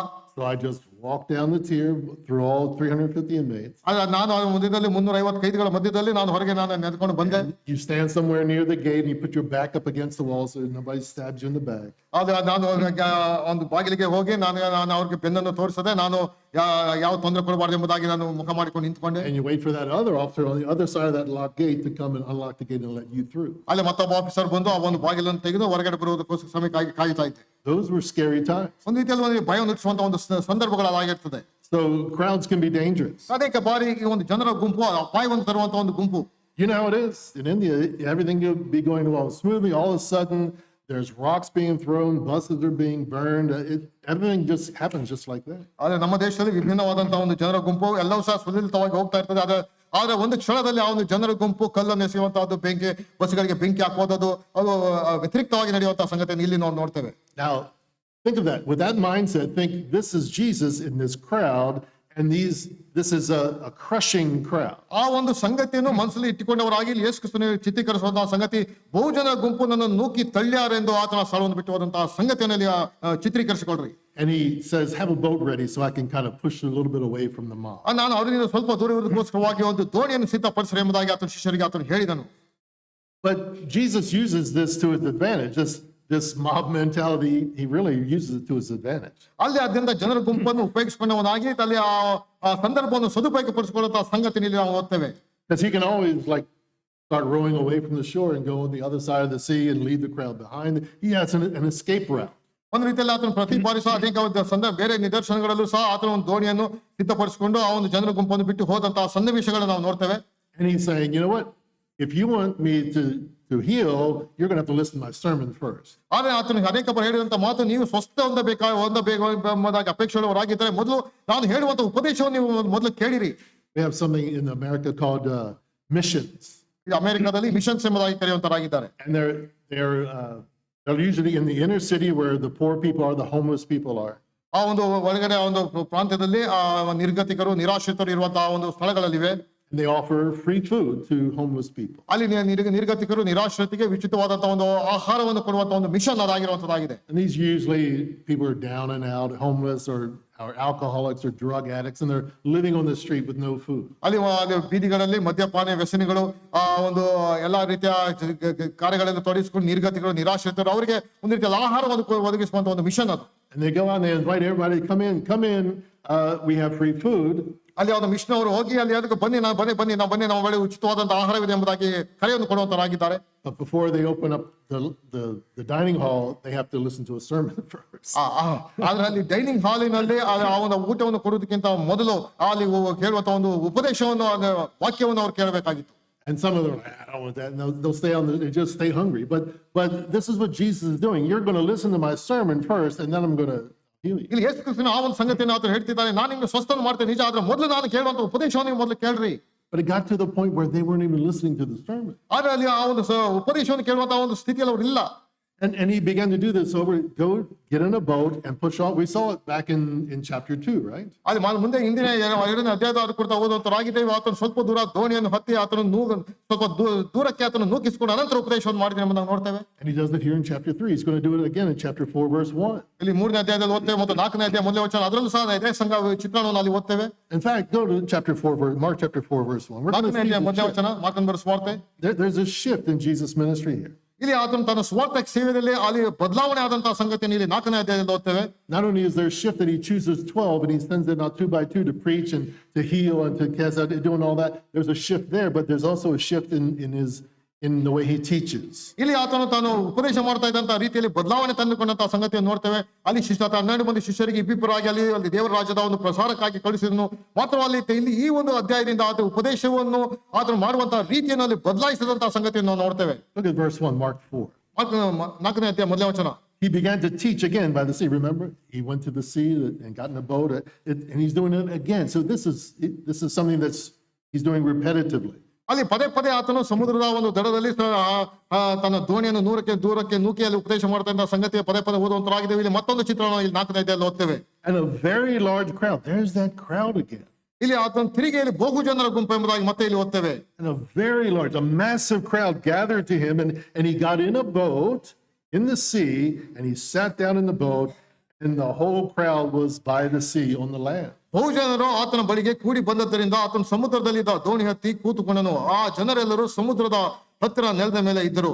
ಆಗ ಆತನು ಅವರಿಗೆ ಸಾಮ್ಯ ರೂಪವಾಗಿ ಹೇಳಿದನು ಎಂಬುದಾಗಿ ಓದ್ತೇವೆ. And here's the shift. ಇಲ್ಲಿ ಆತನು ಬದಲಾವಣೆ ತಂದಂತ ಸಂಗತಿ. Look at verse 2. 2ನೇ ವಚನ. And he was teaching them many things in parables. ಆಗ ಆತನು ಅವರಿಗೆ ಸಾಮ್ಯ ರೂಪವಾಗಿ ಅನೇಕ ಸಂಗತಿಗಳನ್ನು ಉಪದೇಶ ಮಾಡಿದನು ಎಂಬುದಾಗಿ ಓದ್ತೇವೆ. Your homework for the day is go home and look at Matthew chapter 12. ಮತ್ತಾಯನ ಬರೆಸುವಾರ್ತೆ ಮನೆಗೆ ಹೋಗಿ 12ನೇ ಅಧ್ಯಾಯವನ್ನು ದಯಮಾಡಿ ಓದ್ರಿ. And you see the same thing. He's being accused of casting out demons by the power of Satan. ಅಲ್ಲಿ ಈತನು ಬೆಲ್ಜೆಬೂಲನ ಸೈತಾನನ ಬಲದಿಂದ ದೆವ್ವಗಳನ್ನು ಬಿಡಿಸ್ತಾನೆ ಎಂಬುದಾಗಿ ಆಪಾದನೆ ಮಾಡಿದ್ದು. He's being rejected by the Pharisees, even rejected by his own family. ಅಲ್ಲಿ ತನ್ನ ಸ್ವಂತ ಕುಟುಂಬ ಪರಿಸಾರ ಮುಖಾಂತರವಾಗಿ ತಿರಸ್ಕಾರಕ್ಕೆ ಒಳಗಾದಂತಹ ಚಿತ್ರಣವನ್ನು ಓದ್ತೇವೆ. And then you see him in Matthew chapter 13 verse 1. He leaves the house, he goes to the sea, he gets in a boat, he begins to teach. ಮತ್ತಾಯನ ಬರೆಸುವಾರ್ತೆ 13ನೇ ಅಧ್ಯಾಯಕ್ಕೆ ಬಂದಾಗ ಅವನು ಮನೆಯನ್ನು ಬಿಟ್ಟು ಆತನು ದೋಣಿಯನ್ನು ಸಮುದ್ರದ ಸ್ವಲ್ಪ ದೂರಕ್ಕೆ ನೂಕಿ ಅಲ್ಲಿ ಉಪದೇಶವನ್ನು ಪ್ರಾರಂಭಿಸಿದನು ಎಂಬುದಾಗಿ ಓದ್ತೇವೆ. So it's the same scenario. ಅಲ್ಲಿ ಅದೇ ಒಂದು ಚಿತ್ರಣವನ್ನು ಇಲ್ಲೂ ಸಹ ನಾವು ಓದುವಂತರಾಗಿದ್ದೇವೆ. And he begins to teach in Matthew 13 in parables. ಅಲ್ಲಿ ಮತ್ತಾಯನ ಬರೆಸುವಾರ್ತೆ 13ನೇ ಅಧ್ಯಾಯದಲ್ಲಿ ಸಾಮ್ಯಗಳ ರೂಪದಲ್ಲಿ ಉಪದೇಶಿಸುವುದಕ್ಕೆ ಪ್ರಾರಂಭಿಸಿದನು ಎಂಬುದಾಗಿ ಓದ್ತೇವೆ. And he's asked, why do you teach in parables? ನೀನು ಯಾಕೆ ಸಾಮ್ಯಗಳ ರೂಪದಲ್ಲಿ ನೀನು ಉಪದೇಶ ಮಾಡ್ತಾ ಇದ್ದಿ? And he says, because it's for you. ನಿಮಗೋಸ್ಕರವಾಗಿ. That having eyes you would perceive. ಆದ್ರೆ ನಿಮಗೆ ಕಣ್ಣಿದೆ ಅದನ್ನು ನೀವು ಗ್ರಹಿಸಿಕೊಳ್ಳಲಿ ಎಂಬ ಕಾರಣದಿಂದ. That having ears you would understand. ನೀವು ಕಿವಿಗಳನ್ನು ನೀವು ಕಿವಿಗಳಲ್ಲಿ ಕೇಳಿಸಿಕೊಳ್ಳಲಿ ಎಂಬ ಧ್ಯೇಯದಿಂದ. But it's not for the crowd. ಆದ್ರೆ ಎಲ್ಲರ ಗುಂಪಿಗೂ ಬಹುಜನ ಗುಂಪಿಗೋಸ್ಕರವಾಗಿ ಅಲ್ಲ. There's a shift. ಬೇರೆ ಆ ಒಂದು ಬದಲಾವಣೆಯನ್ನು ಅಲ್ಲಿ ಉಪದೇಶದಲ್ಲಿ ಒಂದು ಬದಲಾವಣೆ ತಂದಂತ ಸಂಗತಿ And he begins ನೋಡ್ತೇವೆ. speaking about the kingdom in Matthew 13. ಮತ್ತಾಯನ 13ನೇ ಅಧ್ಯಾಯದಲ್ಲಿ ದೇವ ರಾಜ್ಯದ ಕುರಿತಾದಂತಹ ಸಂಗತಿಯಲ್ಲಿ ಪ್ರಾರಂಭಿಸಿದ ಎಂಬುದಾಗಿ And he gives a very important parable, the parable of the sower.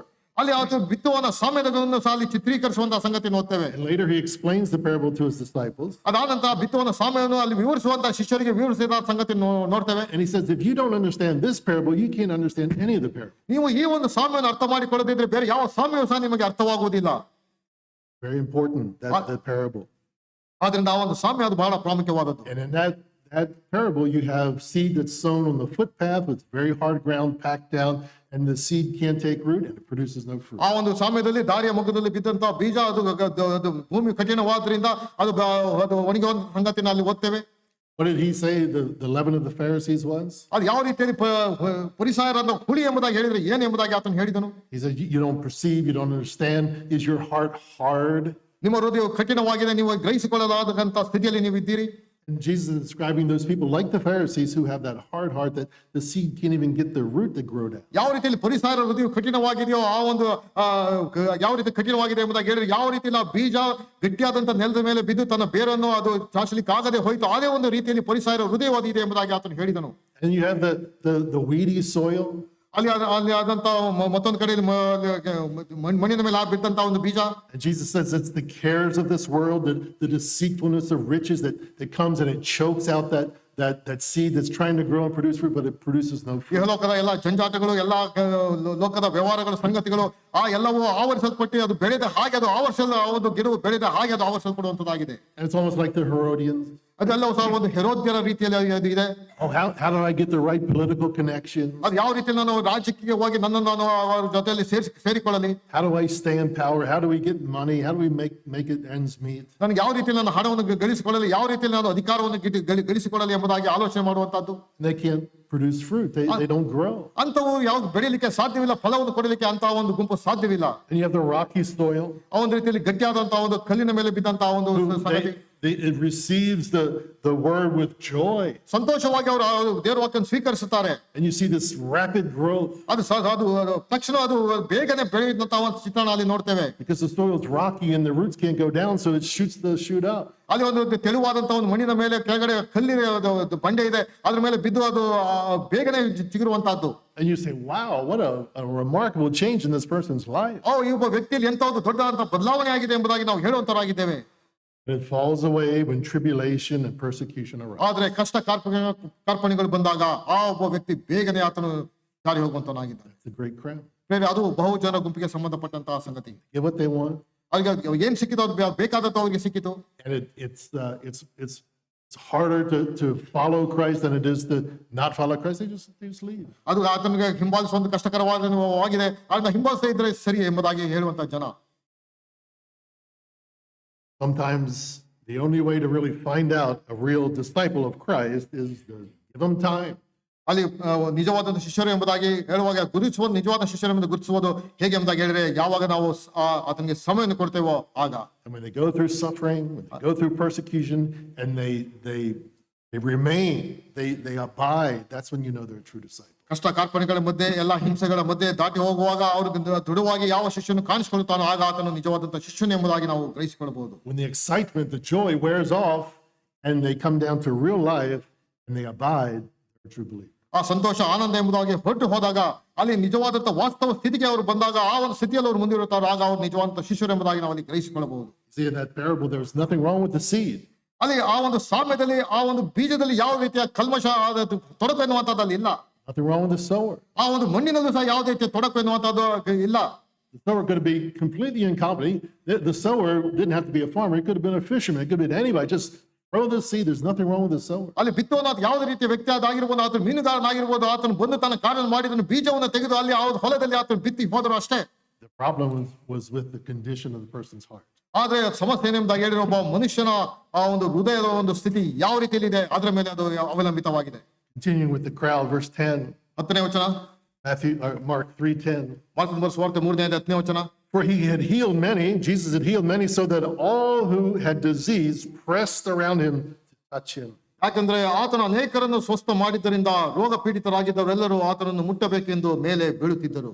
Again, that's a crushing crowd. They're trying to touch, they're trying to press in on him. ಅಲ್ಲಿದ್ದಂತ ಬಹು ಜನರ ಗುಂಪು ಆತನ ನೂಕುನುಗ್ಗಲಿದ್ದಂತ ಒಂದು ಗುಂಪು ಆತನು ಸ್ವಸ್ಥವಾಗಿರಬೇಕಾಗಿ ಮುಟ್ಟುವುದಕ್ಕೋಸ್ಕರವಾಗಿ ಹಾತೊರೆತಿದ್ದಂತ ಒಂದು ಗುಂಪು. So the crowd has many motives.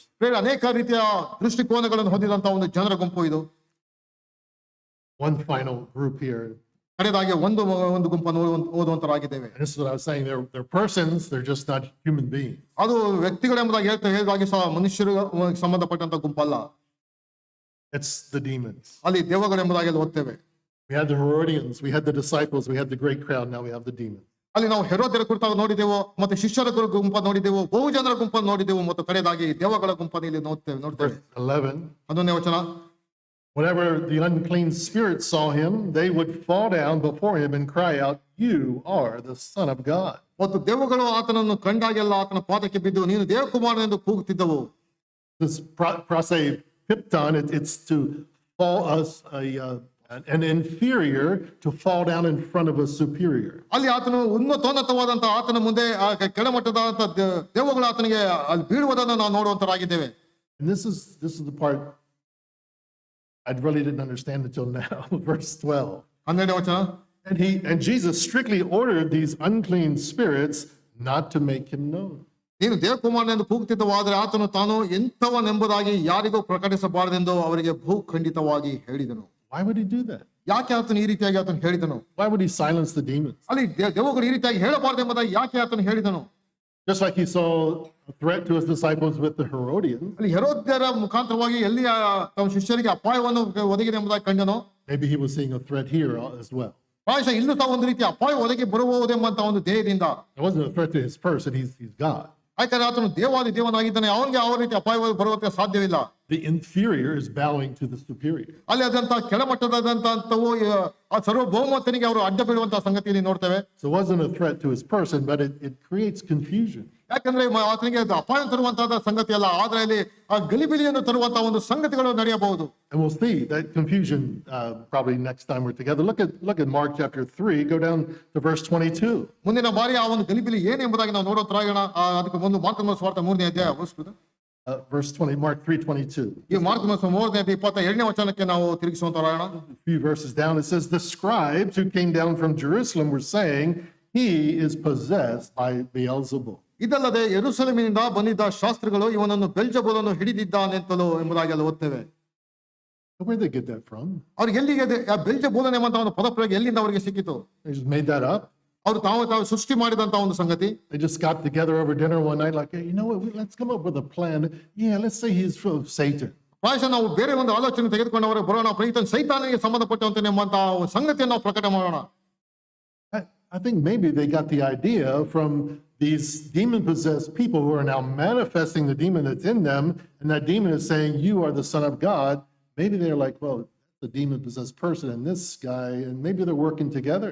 ಪ್ರಾಯಶಃ ಈ ಒಂದು ಆಲೋಚನೆ ಇದನ್ನು ದೆವ್ವಕ್ಕೆ ಸಂಬಂಧಪಟ್ಟ ಒಂದು ಎಂಬಂತಹ ಸಂಗತಿ ದೆವ್ವ ಹಿಡಿದಂತ ವ್ಯಕ್ತಿಗಳ ಮುಖಾಂತರದಿಂದ ಪ್ರಾಯಶಃ ಅವರಿಗೆ ಬಂದಿತ್ತಿರಬೇಕು. ಯಾಕಂದ್ರೆ ಈ ಒಬ್ಬ ವ್ಯಕ್ತಿಗೆ ದೆವ್ವ ಹಿಡಿದಿದೆ, ಈ ಒಬ್ಬ ದೆವ್ವ ಹಿಡಿದಂತ ವ್ಯಕ್ತಿ ಈತನು ದೇವಕುಮಾರನ ಎಂಬುದಾಗಿ ಹೇಳ್ತಾ ಇದ್ದಾನೆ. ಆದ್ರಿಂದ ಈ ಒಂದು ವ್ಯಕ್ತಿಯನ್ನು ನಾವು ಈತನು ದೆವ್ವದ ಸಹಾಯದಿಂದ ಬೆಲ್ಜೆಬೂಲನ ಎಂಬಂತಹ ಒಂದು ಆಲೋಚನೆಯಲ್ಲಿ ಅವರು ತಂದರು. So they came up with this conspiracy theory, right? That Jesus was working for the kingdom of darkness. ಆದ್ರಿಂದ ಈ ಒಂದು ಅಂಧಕಾರದ ಒಂದು ರಾಜ್ಯದ ಕರ್ತನ ಯೇಸು ಕ್ರಿಸ್ತನ ಕಾರ್ಯ ಮಾಡ್ತಾ ಇದ್ದಾನೆ ಎಂಬಂತ ಒಂದು ದುರ್ಬೋಧನೆಯನ್ನು ಅಲ್ಲಿ ಅವರು ಬಿತ್ತಿದರು. And wouldn't that be just like Satan? ಇದು ಉಂಟೆ ಸೈತಾನ ಮಾಡ್ತಾ ಇರುವಂತ ಕಾರ್ಯ ಇದೆಯೋ ಅಲ್ವೋ? Rather than letting them see the light of the glorious gospel, they say, no, he's working for the kingdom of darkness. ಅಲ್ಲಿ ಮಹಿಮೆಯಿಂದ ಕೂಡಿದಂತಹ ದೇವರ ರಾಜ್ಯದ ಬೆಳಕಿನ ಒಂದು ರಾಜ್ಯಕ್ಕೆ ಪ್ರಸಾರ ಮಾಡೋದಕ್ಕೆ ಬದಲಾಗಿ ಇಲ್ಲಿ ಅಂಧಕಾರದ ಸಂಗತಿಗೆ ಸೈತಾನನು ಪ್ರಚೋದನೆ ಮಾಡ್ತಾ ಇರುವಂತದ್ದು ನಿಜವಲ್ಲವೋ? Having eyes they cannot see. ಕಣ್ಣುಗಳಿದ್ದು ಸಹ ಕಾಣದೇ ಇರುವಂತಹ ಒಂದು ಸ್ಥಿತಿ, having ears they cannot hear. ಕಿವಿಗಳಿದ್ದು ಸಹ ಕೇಳಲಿಕ್ಕಾಗದೇ ಇರುವಂತಹ ಒಂದು ಸ್ಥಿತಿ. 2 Corinthians 4, right? 2 ಕೊರಿಂಥ ಪತ್ರಿಕೆ 4ನೇ ಅಧ್ಯಾಯ. 2 Corinthians 4:4, the God of this world has blinded the minds of unbelievers ಇಲ್ಲಿ ಲೋಕದ ಅಧಿಪತಿಯು ಆತನು ಎಲ್ಲ ಅವರ ಕಣ್ಣುಗಳನ್ನು ಆತನು ಮಂಕು ಮಾಡಿದ್ದಾನೆ, to keep them from seeing the light of the glorious gospel. ಅಲ್ಲಿ ಮಹಿಮೆಯಿಂದ ಕೂಡಿದಂತಹ ಒಂದು ಸುವಾರ್ತೆಯು ಅವರ ಕಣ್ಣುಗಳಿಗೆ ಗೋಚರವಾಗದ ಹಾಗೆ ಅವರ ಕಣ್ಣುಗಳನ್ನು ಕುರುಡು ಮಾಡಿದ್ದಾನೆ. That is of the glory of Christ, who is the image of God. ಇವನೇ ದೇವರ ಪ್ರತಿರೂಪವಾಗಿರುವ ಕ್ರಿಸ್ತನ ಪ್ರಭಾವವು ಕಾಣದ ಹಾಗೆ ಅವರ ಕಣ್ಣುಗಳನ್ನು ಮಂಕು ಮಾಡಿದ್ದಾನೆ. So, in closing today, which group are we in? ಬೇರೆ ಮುಂಜಾನೆ ನಾವು ನಮ್ಮ ಸಂದೇಶವನ್ನು ಮುಗಿಸಕ್ಕಿಂತ ಮೊದಲು ನಾವು ಯಾವ ಗುಂಪಿಗೆ ಸೇರಿದಂತವರು ನಾವು ಆಗಿದ್ದೇವೆ? Always be Pharisees. ಇಲ್ಲ ನಾವು ಪರಿಸಾರ ಗುಂಪಿಗೆ ಸೇರಿದವರಾಗಿದ್ದೇವೋ? They don't perceive, they don't understand. ಅದು ಯಾವ ಕಣ್ಣಿಗೆ ಕಿದ್ದು ಕಾಣದೇ ಇರುವಂತಹ ಸ್ಥಿತಿ, ಗ್ರಹಿಸಿಕೊಳ್ಳಲಾಗದೇ ಇರುವಂತಹ ಒಂದು ಗುಂಪು. There always be Herodians. ಅಲ್ಲಿ ಹೆರೋದ್ಯರ ಕುರಿತಾಗಿ ನಾವು ನೋಡ್ತಾ ಬಂದೆವು. They hear, ಅವ್ರು ಕೇಳಿಸಿಕೊಳ್ತಾರೆ, even hear joyfully. ಸಂತೋಷವಾಗಿ ವಾಕ್ಯವನ್ನು ಕೇಳುತ್ತಾ ಇದ್ದರು. And they walk out the door, ಆದ್ರೆ ಬಾಗಿಲಿಂದ ಹೊರಗೆ ಹೋಗುತ್ತಿದ್ದ ಹಾಗೆ go and do the same things that they heard the pastor from the preacher preaching from the pulpit not to do. ಆದ್ರೆ ಬೋಧಕನು ಹೇಳಿದಂತ ಸಂಗತಿಗಳನ್ನು ಚೆನ್ನಾಗಿ ಕೇಳಿಸ್ಕೊಂಡ್ರು, ಆದ್ರೆ ಬಾಗಿಲಿಂದ ಹೊರಗೆ ಹೋಗ್ತಿದ್ದ ಹಾಗೆ ತಾವು ಮತ್ತೆ ಯಥಾ ಪ್ರಕಾರ ತಮ್ಮದೇ ಆದಂತಹ ಕಾರ್ಯ. Always be the great crowd. ಅಲ್ಲಿ ಅದಾದ ನಂತರ ದೊಡ್ಡ ಬಹುಜನರ ಗುಂಪನ್ನು ನೋಡಿದೆವು. Take whatever they can get. ತಮಗೆ ಏನ್ ಬೇಕೋ ಆ ಲಾಭವನ್ನು ಅವ್ರು ಪಡ್ಕೊಂಡ್ರು ನಿಜ. Satisfied with the crumbs. ಯೇಸು ಕ್ರಿಸ್ತನ ಕೊಟ್ಟಂದ್ರಿಂದ ಸಂತೃಪ್ತರಾದ್ರು ನಿಜ. But when they're required to receive the true bread, they just leave. ಆದ್ರೆ ನಿಜವಾದಂತಹ ರೊಟ್ಟಿಯನ್ನು ಪಡ್ಕೊಳ್ಳೋದಕ್ಕೆ ಬದಲಾಗಿ ಅದಕ್ಕೆ ಮೊದಲೇ ಅವರು ಗುಂಪಿನಿಂದ ಹೊರಟು ಹೋದರು. We're disciples. ಬೇರೆ ಅಲ್ಲಿ ಅದಾದ ನಂತರ ಶಿಷ್ಯರು ನೋಡ್ತೇವೆ. We're in that disciple group. ಆ ಒಂದು ಶಿಷ್ಯರ ಗುಂಪಿನಲ್ಲಿ ಅಲ್ಲಿ ನೋಡ್ತೇವೆ. It's through us, imperfect, redeemed sinners, ಅಲ್ಲಿ ಒಂದು ರೀತಿಯಲ್ಲಿ ವಿಮೋಚನೆಗೊಂಡಂತ ಪಾಪಿಗಳು, that God advances his kingdom ಬೇರೆ ಅವರ ಮುಖಾಂತರವಾಗಿ ದೇವರ ರಾಜ್ಯವು ಪ್ರಸಾರಕ್ಕೆ ಪ್ರಾರಂಭವಾಯಿತು. and fulfills his will and purpose in this world. ಬೇರೆ ಅವರ ಮುಖಾಂತರವಾಗಿ ಆತನ ಒಂದು ಚಿತ್ತ ಉದ್ದೇಶವು ಲೋಕದಲ್ಲಿ ನೆರವೇರಿದಂತಹ ಸಂಗತಿಯನ್ನು ನಾವು ನೋಡ್ತೇವೆ. See, I want you to see in verse 12, he says, he strictly ordered them not to make him known. ಆದ್ರೆ ಆತನು ತಾನು ಇಂಥವನೆಂಬುದಾಗಿ ಯಾರಿಗೂ ಪ್ರಕಟಿಸಬಾರದೆಂದು ಅವರಿಗೆ ಖಂಡಿತವಾಗಿ ಆತನು ಹೇಳಿದನು. See, the demons were making him known. ಆದ್ರೆ ಅಲ್ಲಿದ್ದಂತ ದೇವಗಳು ಈತನ ದೇವ ಕುಮಾರನ ಎಂಬುದಾಗಿ ಎಲ್ಲರಿಗೂ ಗೊತ್ತಾಗುವಾಗ ಅವ್ರು ಹೇಳ್ತಾ ಇದ್ದವು. They weren't lying. ಅವ್ರು ಸುಳ್ಳು ಹೇಳ್ತಾ ಇಲ್ಲ ದೇವಗಳು. It was true. He is the Son of God. ನಿಜವಾಗಿ ಆತನ ಸತ್ಯವನ್ನು ಹೇಳ್ತಾ ಇವೆ, ದೇವ ಕುಮಾರನೇ ಆತನಾಗಿದ್ದಾನೆ. They were making him known because of fear. They were terrified. ಅವರು ಭಯಗ್ರಸ್ತರಾದ ದೇವಗಳು ಅದರ ಭಯದಿಂದ ಈತನ ದೇವ ಕುಮಾರನ ಎಂಬುದಾಗಿ ಅವ್ರು ಹೇಳ್ತಾ ಇದ್ದವು. Isn't it sad that many times we fail to make him known because we're fearful? ಯಾರಿಗೆ ಅನೇಕ ಬಾರಿ ನಾವು ಭಯಗ್ರಸ್ತರಾಗಿ ಆತನು ನಿಜವಾಗಿ ಸಹ ದೇವ ಕುಮಾರನ ಎಂಬುದಾಗಿ ಹೇಳುವುದಕ್ಕೆ ನಾವು ಅನೇಕ ಬಾರಿ ಹಿಂಜರಿತಾ ಇಲ್ಲವೋ? We're terrified. We're not terrified at Jesus. We're terrified at our friends or colleagues or whoever. ಪ್ರಾಯಶಃ ನಾವು ನಮ್ಮ ಸ್ನೇಹಿತರಾಗಿರ್ಬೋದು, ಕೊಲೀಗ್ಸ್ ಆಗಿರ್ಬೋದು, ನಮ್ಮ ಪರಿಚಿತರಾಗಿರ್ಬೋದು, ಅವರಿಗೆ ಹೆದರಿ ಅನೇಕ ಬಾರಿ ಆತನ ದೇವ ಕುಮಾರನ ಎಂಬುದಾಗಿ ಹೇಳುವುದಕ್ಕೆ ಹಿಂಜರಿತಾ ಇಲ್ಲವೋ? Jesus would not let them make him known. ಆದ್ರೆ ಆತನು ಅವುಗಳು ಇಂಥವನ್ನು ಹೇಳಬಾರದೆಂಬುದಾಗಿ ಖಂಡಿತವಾಗಿ ಹೇಳಿದನು. I asked, like I asked at the beginning, why would he do that? ಈ ರೀತಿಯಾಗಿ ಯೇಸು ಕ್ರಿಸ್ತನು ಆ ದೇವಗಳಿಗೆ ಆತನು ಹೇಳಿದನು. One, it's confusing. ಪ್ರಾಯಶಃ ಅದು ಒಂದು ರೀತಿ ಗಲಿಬಿಲಿ ಹುಟ್ಟಿಸುವಂತಹದ್ದು. Two, it's our privilege. ಅದು ನಮ್ಮ ಒಂದು ಒಳಿತಿಗೋಸ್ಕರವಾಗಿ We have the honor of doing that. ದೇವರು ನಮಗೆ ಆ ಒಂದು ಗೌರವವನ್ನು ಕೊಟ್ಟಿದ್ದಾನೆ. ನಾವು ಆತನು ದೇವ ಕುಮಾರ ಎಂಬುದು ಪ್ರಕಟ ಮಾಡುವಂತಹ ಒಂದು ಗೌರವವನ್ನು ನಮಗೆ ಕೊಟ್ಟಿದ್ದಾನೆ. You and I have the honor of making him known. Demons do not have that privilege. ಬೇರೆ ದೇವಗಳಿಗೆ ಆ ಒಂದು ಸಂಗತಿಯನ್ನು ಆತನು ಕೊಡಲಿಲ್ಲ. ಆದರೆ ನನಗೆ ಮತ್ತು ನಿನಗೆ ಆತನು ದೇವ ಕುಮಾರ ಎಂಬುದಾಗಿ ಲೋಕಕ್ಕೆ ತಿಳಿಸುವಂತಹ ಒಂದು ಸೌಭಾಗ್ಯವನ್ನು ಆತನು ನಮಗೆ ಕೊಟ್ಟಿದ್ದಾನೆ. Let's make him known. ಆ ರೀತಿಯಾಗಿ ಆತನು ದೇವ ಕುಮಾರ ಎಂಬುದಾಗಿ ಪ್ರಕಟ ಮಾಡುವುದಕ್ಕೆ ನಾವು ಪ್ರಯತ್ನ ಮಾಡೋಣ. Father, use the words spoken today, use the words from the scriptures to motivate us to make you know. We pray this in Jesus' name.